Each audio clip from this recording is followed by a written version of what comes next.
Hello dear students, you all are welcomed in our today's online class of English. And my dear students, today we are going to read 13 lesson of our English Rainbow book, and name of our lesson is Planets Roll Call. This is a poem. और ये poem बहुत ही informative है, full of knowledge है, क्योंकि ये poem हमें एक सिर्फ छोटी सी पोएम के माध्यम से 8 प्लैनेट्स की जानकारी देती है। सूर्य से 8 प्लैनेट्स की क्या दूरी है, इसके बारे में हमें ज्ञान होता है, और भी कई बातें जो कि ग्रहों के बारे में हैं, हमें इस पोएम के बारे में पता चलेंगी। तो चलिए बच्चों, मिलके इस पोएम को पढ़ा जाए।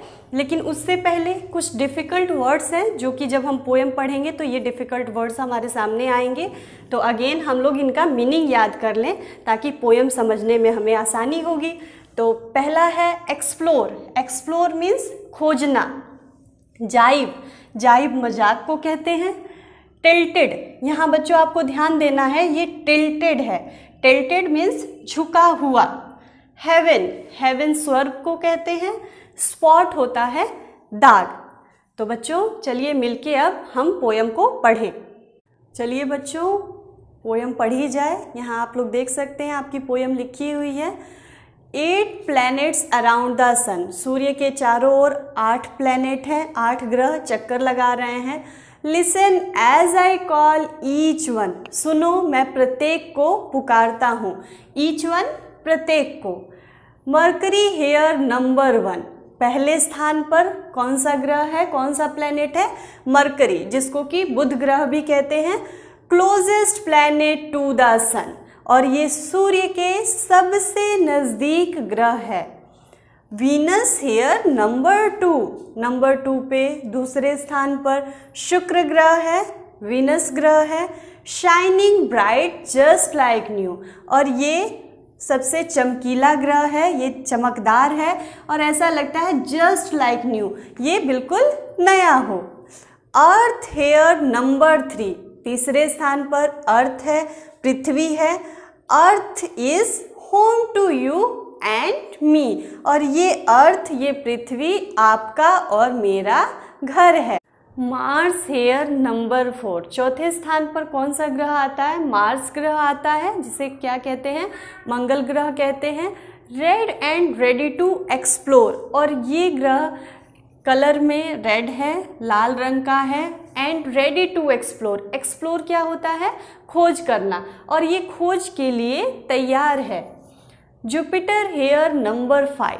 5वें स्थान पे जुपिटर है। जुपिटर मीन्स बृहस्पति ग्रह है। लार्जेस्ट प्लैनेट डेट्स नो जाइव, और ये सबसे बड़ा, लार्जेस्ट मीन्स सबसे बड़ा, जितने भी 8 ग्रह हैं उनमें सबसे बड़ा ग्रह है डेट्स नो जाइव, और ये कोई जाइव नहीं है, कोई मजाक नहीं है। Saturn here number 6। 6ठे स्थान पर सैटर्न है, शनि ग्रह है। With rings of dust and ice that mix, और इसके चारों ओर आपने भी देखा होगा एक चक्र की तरह बना हुआ है। वो रिंग किस चीज़ की बनी होती है बच्चों? डस्ट, धूल मिट्टी की, और आइस, बर्फ की बनी हुई होती है। इसलिए यहाँ क्या कहा गया है? With rings of dust and ice that mix, ये धूल मिट्टी और बर्फ के से बने हुए रिंग इसके चारों तरफ है। Uranus here number 7। यूरेनस जो है वो 7वें स्थान पर है। A planet tilted high in heaven. ये प्लैनेट टिल्टेड है, मीन्स थोड़ा झुका हुआ है, और ये हाई इन हेवन, और ये बहुत ऊंचाई पर स्थित है। Neptune here number 8। 8वें स्थान पे नेपट्यून है। With 1 dark spot whose size is great. इस पर एक डार्क स्पॉट है और इसका साइज भी बहुत बड़ा है, मीन्स आकार भी बहुत बड़ा है। तो बच्चों ये थी हमारी पोएम, और इस पोएम में बहुत ही सुंदर तरीके से 8 ग्रह के बारे में जानकारी दी गई है। 8 ग्रह की क्या विशेषता है उसके बारे में एक एक करके बताया गया है। इसमें आपके ये सब जनरल नॉलेज के क्वेश्चन भी हैं, तो आप इस पोएम को बहुत अच्छे से पढ़ेंगे, साथ ही साथ इसमें आपको जो नॉलेज मिली है उसको भी लिखेंगे और याद भी करेंगे। जैसे सबसे नज़दीक ग्रह कौन सा है सूर्य के? मरकरी है। फिर हमने क्या पढ़ा कि सबसे कलर में लाल रंग का ग्रह कौन सा है? मार्स है। सबसे बड़ा ग्रह कौन सा है बच्चों? जुपिटर है। तो इस तरह से करके आप ये जनरल नॉलेज के क्वेश्चन भी लिख लीजिएगा और याद कर लीजिएगा। बच्चों, आपने पोयम पढ़ ली, आपको समझ आ गया है। अब इस पोयम के क्वेश्चन आंसर हम लोग करेंगे। तो चलिए फर्स्ट क्वेश्चन देखते हैं। How many planets are there in our solar system? हमारे सोलर सिस्टम में कितने प्लैनेट्स हैं? बताइए बच्चों, कितने हैं? 8 प्लैनेट्स हैं। तो हम लोग क्या लिखेंगे? There are 8 planets in our solar system. Now next question है हमारा, name the planet closest to the sun. कौन सा प्लैनेट सन के नज़दीक है, क्लोज है? कौन सा है? मरकरी, जिसको क्या कहते हैं? Budh. Mercury is the planet closest to the sun. Next question है, which planet is known as the red planet? किस ग्रह को लाल ग्रह के नाम से जाना जाता है? तो कौन सा है? Mars. Mars is known as the red planet. अगला है, which is the largest planet in our solar system? हमारे सोलर सिस्टम में सबसे बड़ा ग्रह कौन सा है? जुपिटर, जिसे क्या कहते हैं? Brihaspati. Jupiter is the largest planet in our solar system. Now fifth question है, what are Saturn's ring made of? आपने सैटर्न की पिक्चर देखी जब हम लोग लेसन पढ़ रहे थे, उसके चारों तरफ रिंग बना हुआ है। वो रिंग किस चीज़ का बना हुआ है? Saturn's ring are made of dust and ice. वो किसका बना है? धूल और बर्फ का बना हुआ है।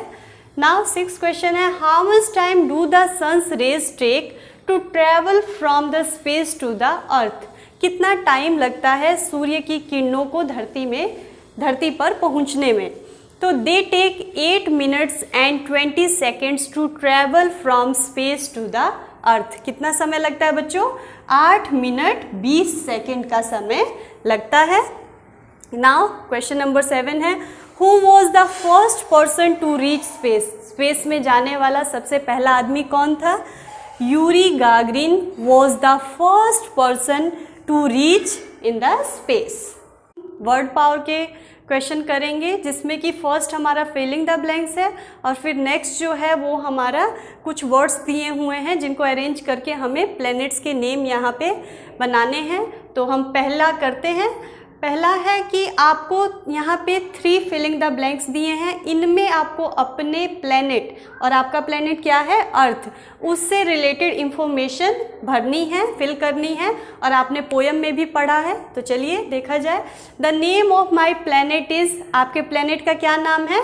अर्थ। फिर बी है, अर्थ is dash planet from sun. Sun से कौन से नंबर पर है? 3rd नंबर पे। My planet is between dash and dash. कौन कौन से प्लैनेट्स के बीच में आपका प्लैनेट स्थित है? वीनस और मार्स के बीच में आपका प्लैनेट स्थित है। नाउ सेकंड पे आते हैं, सेकंड क्वेश्चन पे।